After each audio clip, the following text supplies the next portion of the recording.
आज हम अपनी बुराई पे फ़ख्र करते हैं। मेरे अजीज़ भाइयों, बुराई हो जाना कोई बड़ी बात नहीं है, इंसान से गलती हो जाती है। नबी करीम सल्लल्लाहु अलैहि वसल्लम ने इरशाद फरमाया, कुल्लु बनी आदम खत्ताऊन व खैरुल खत्ताईन तव्वाबून। आदम की सारी औलाद खताकार है, गलती हो जाती है, लेकिन अच्छा खताकार वो है जो अपनी गलती पे मुसिर नहीं होता, जो अपनी गलती पे अकड़ता नहीं, वो अपनी गलती का जवाब पेश नहीं करता, वो अपनी गलती पे दलीलें नहीं देता, बल्कि अपनी गलती पे मुआफ़ी मांग लेता है। देखें, गलती दोनों से हुई। शैतान से भी गलती हुई कि उसने तकब्बर किया, अल्लाह की बात न मानी।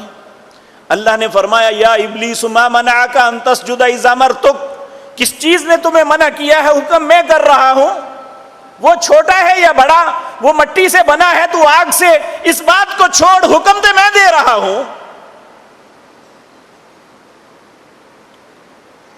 तो फिर भी वो कहने लगा, अना खैर, मैं बेहतर हूं जी, मैं कैसे कर सकता हूं। ये है बुराई का जवाज तलाश करना।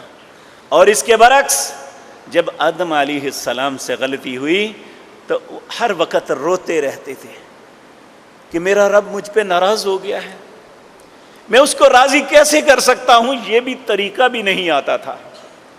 तो अल्लाह ने खुद कहा, फतलक्का आदम मिर रब्बिही कलिमातिन फताबा अलैहि।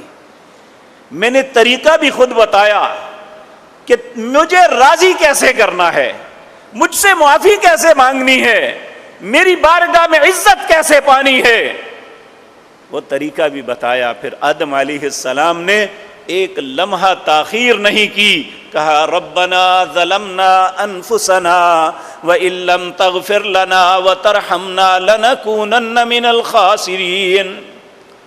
ऐ मेरे रब, हमने जुल्म किया है अपने आप पे। रब्बना ज़लमना अनफुसना, ऐ मेरे मालिक व खालिक, हमने जुल्म किया है अपने आप पे। यहां ये जवाब पेश नहीं किया कि शैतान ने बहकाया था, कहा अल्लाह हमने जुल्म किया है अपने आप पे। व इल्लम तग़फिर लना व तरहमना, ए अल्लाह, अगर तूने मुआफ न किया और रहम न किया, हम तो खसारा पाने वाले हो जाएंगे। अल्लाह रब्बुल इज्जत ने जब आपके दिल की कैफियत देखी तो माफ कर दिया।